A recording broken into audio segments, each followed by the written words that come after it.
Hello everyone and welcome back to my channel. Let me just do one more rep. It's not going to work. Yes guys, today we are going to talk about muscle imbalances and how to fix them. We normally associate muscle imbalances with our limbs, so our left side with our right side. It can be either the arms or our legs. But it's not just that. That would be the sagittal plane, but we also have the transverse plane and the coronal plane. Well, it sounds a lot complex if I say it like that, but one thing at a time. And first what I want to talk about is the sagittal plane. So the sagittal plane, you have to divide your body in a vertical line so that you have the left side and the right side. A great example of muscle imbalances in the sagittal plane, I've just shown you with the bicep curls, is a great example, is I'm left-handed, so my left hand would be more dominant, and we normally use our dominant side more often than our weaker side, but you should always try to aim for being strong equally on both sides. So in this case, if we do with the bicep curls, if you're weaker on one arm, so let's say my left hand is stronger than my right hand because I'm left-handed, so what I can do is I do the normal 10 reps as I would normally do, and then at the end I do a few more reps, 2 to 3 reps on my weaker arm.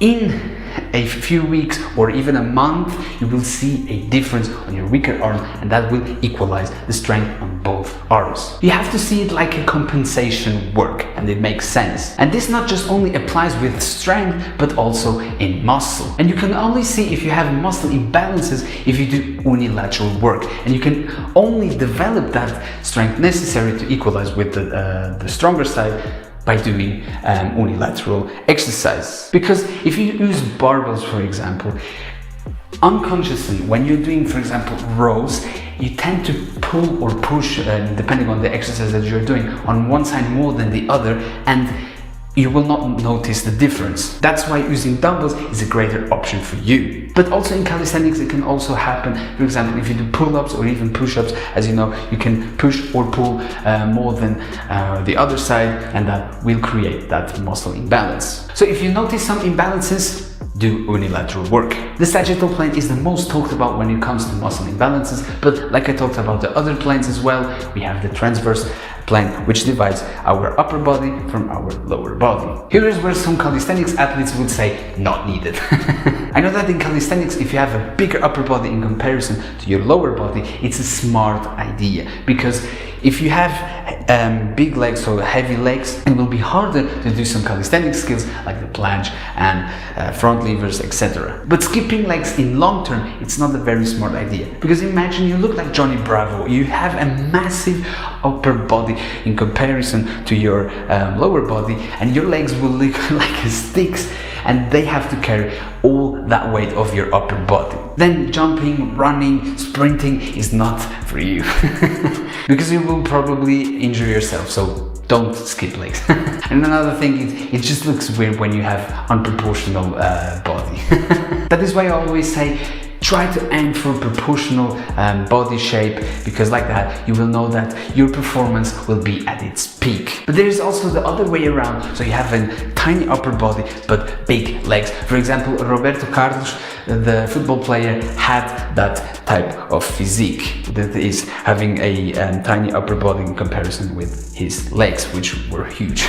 He needed those legs for his sport, because in football you don't necessarily need a huge upper body, more your legs, because you're constantly running, but you always should aim for proportional shape. The last one, coronal plane, and that is from the side. There is where you divide your posterior muscles from your front muscles. Each muscle come in pairs, so they always have an opposite muscle, like the bicep and the tricep. So the bicep flexes and the tricep extends, if not the gravity doing it for him.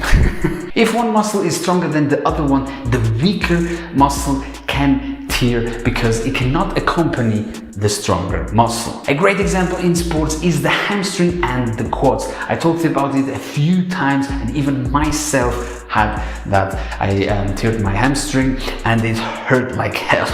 And to recover from it, it was no joke. It really took some time. So these are the basic planes and the way to divide your body to be proportional. But still, I want to talk about one thing that is also important, which is, even if you divide in those planes, in the same plane you can still have muscle imbalances, and you can check it out with your posture, for example. You know that the posture is very important, but there are muscles that will be more dominant in comparison to others, and they will limit your mobility, flexibility, and even the posture. A great example for it is if you're lat dominant. If you're lat dominant, and even if you have chest but your upper back is weak, what will happen is your lats will round your shoulders just like this, because your upper back is not as strong as your lats to pull your shoulder blades together. In this scenario, your upper back will always be fatigued because it's always trying to keep up, but it struggles because your lats are way too strong. So in this case, what you have to do is to stop training your lats and focus only on your upper back. And you could do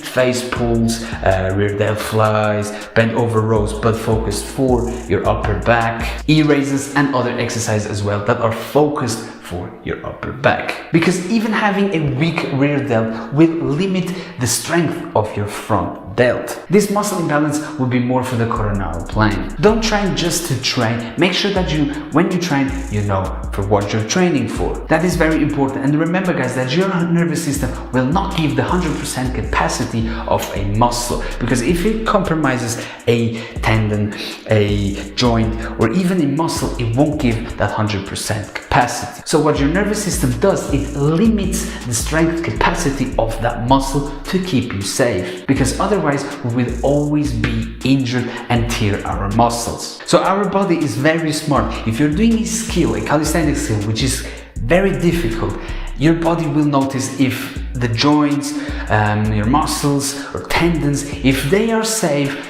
they will try to do the skill, but if they see that it compromises, you will not be able to do that skill. So if you're into calisthenics, make sure that you don't have weak links, because that could be the secret to advance in your calisthenics journey. While if you're more into looks and appearance and to looking more aesthetic, you need to be proportional, and that's why you need to use mirrors or even record yourself. Guys, I will wrap it here, and I really hope that this video gave you a hint if you have muscle imbalances and how you can fix them. So if it did help you, make sure to like, subscribe, and don't forget to click on the notification bell so that you won't miss any new coming videos. And I see you next time. Thank you and see ya.